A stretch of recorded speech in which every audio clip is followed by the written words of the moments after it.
Hi friends, ಇವತ್ತಿನ ಈ ವಿಡಿಯೋದಲ್ಲಿ ಜಿ5ನ ಹೊಸ ವೆಬ್ ಸೀರೀಸ್ ರಾಕ್ಷಸ ಅಫಿಷಿಯಲ್ ಟ್ರೈಲರ್ ನೋಡಿದ ಮೇಲೆ ನನಗೆ ಏನನಿಸ್ತು ಅನ್ನೋದನ್ನ ಈ ವಿಡಿಯೋದಲ್ಲಿ ಮಾತಾಡೋಣ. ಮೊದಲನೇದಾಗಿ ಟ್ರೇಲರ್ ಅನಿಸಿಕೆ ಹೇಳೋಕ್ ಮುಂಚೆ ಜಿ5ಗೆ ಧನ್ಯವಾದಗಳು ಹೇಳಬೇಕು. ಯಾಕಂದ್ರೆ ಸಕ್ಸೆಸ್ ಅಥವಾ ಫೇಲ್ಯೂರ್ಗಳನ್ನ ನೋಡದೆ ಈ ರೀತಿ ಪ್ರಯತ್ನಗಳಿಗೆ ಮತ್ತೆ ಮತ್ತೆ ಕೈ ಹಾಕುತ್ತಿರುವುದಕ್ಕೆ.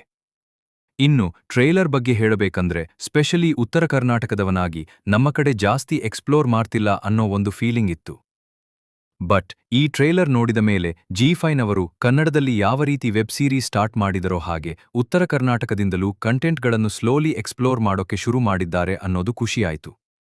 ಆದ್ರೆ ಇದು ಜಸ್ಟ್ ನಾರ್ಮಲ್ ಕಥೆನಾ, ಉತ್ತರ ಕರ್ನಾಟಕದಲ್ಲಿ ಸೆಟಪ್ ಮಾಡಿದ್ದಾರಾ, ಅಥವಾ ಪ್ರಾಪರ್ ಉತ್ತರ ಕರ್ನಾಟಕದ ಬ್ಯಾಕ್ಡ್ರಾಪ್ ಇರುವ ಕಥೆಯಾ ಅನ್ನೋದನ್ನ ಕಾದು ನೋಡಬೇಕು.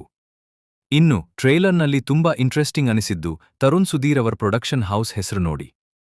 ಯಾಕಂದ್ರೆ ಅವರು ಇತ್ತೀಚೆಗೆ ಪ್ರೊಡ್ಯೂಸ್ ಮಾಡಿದಂಥ ಏಡುಮಲೆ ಸಿನಿಮಾ ನನಗೆ ಪರ್ಸ್ನಲಿ ತುಂಬಾ ಇಷ್ಟ ಆಗಿತ್ತು.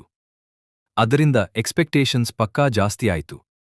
ಅವರು ಪ್ರೊಡ್ಯೂಸ್ ಮಾಡ್ತಿದ್ದರೆ ಅಂದ್ರೆ ಪಕ್ಕ ಕ್ವಾಲಿಟಿ ಇರುತ್ತೆ ಅನ್ನೋ ಕಾನ್ಫಿಡೆನ್ಸ್ ಇದೆ. ನೋಡೋಣ. ಇನ್ನು ಟ್ರೇಲರ್ನಲ್ಲಿ ಇರುವ ಕಾಸ್ಟ್ ಮತ್ತು ಕ್ರೂ ಕೂಡ ತುಂಬಾ ಇಂಟ್ರೆಸ್ಟಿಂಗ್ ಆಗಿದೆ. ಸ್ಪೆಷಲಿ ವಿಜಯ್ ರಾಘವೇಂದ್ರ ತಮ್ಮ ರೆಗ್ಯುಲರ್ ಝೋನ್ ಬಿಟ್ಟು ಈ ರೀತಿ ಪ್ರಯತ್ನಕ್ಕೆ ಕೈ ಹಾಕಿರುವುದು ಒಳ್ಳೆ ಡಿಸಿಷನ್ ಅನಿಸ್ತು. ಐ ಥಿಂಕ್ ಇದು ವಿಜಯ್ ರಾಘವೇಂದ್ರರವರ್ ಬಿಗ್ಗೆಸ್ಟ್ ಕಂಬ್ಯಾಕ್ ಆಗಬಹುದು ಅನ್ನಿಸ್ತು. ಒಂದೇ ದಿನ 2 ಕಂಟೆಂಟ್ಗಳು ರಿಲೀಸ್ ಆಗ್ತಿವೆ.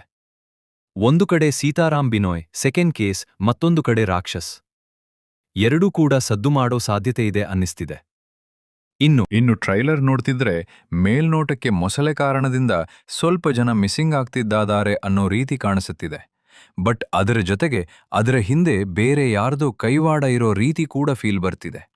ಆದ್ರೆ ಎಕ್ಸಾಕ್ಟ್ ಏನು ಅನ್ನೋದನ್ನ ವೆಬ್ ಸೀರೀಸ್ನಲ್ಲಿ ನೋಡಬೇಕು, ಕಾದ್ ನೋಡೋಣ. ಇನ್ನು ಟ್ರೇಲರ್ ವಿಜುವಲಿ ತುಂಬಾ ಚೆನ್ನಾಗಿದೆ. ಈ ಸೀರೀಸ್ 20ಕ್ಕೆ ರಿಲೀಸ್ ಆಗ್ತಿದೆ. ವಿಜಯ್ ರಾಘವೇಂದ್ರರವರ ಸೀತಾರಾಮ್ ಬಿನೋಯ್ಗೂ ಮತ್ತು ರಾಕ್ಷಸ್ಗೂ ಎರಡಕ್ಕೂ ಒಳ್ಳೆಯದಾಗ್ಲಿ. ಇನ್ನು ಈ ಟ್ರೇಲರ್ ನೋಡಿ ನಿಮ್ಗೇನನ್ಸ್ತು ಕಮೆಂಟ್ನಲ್ಲಿ ತಿಳಿಸಿ.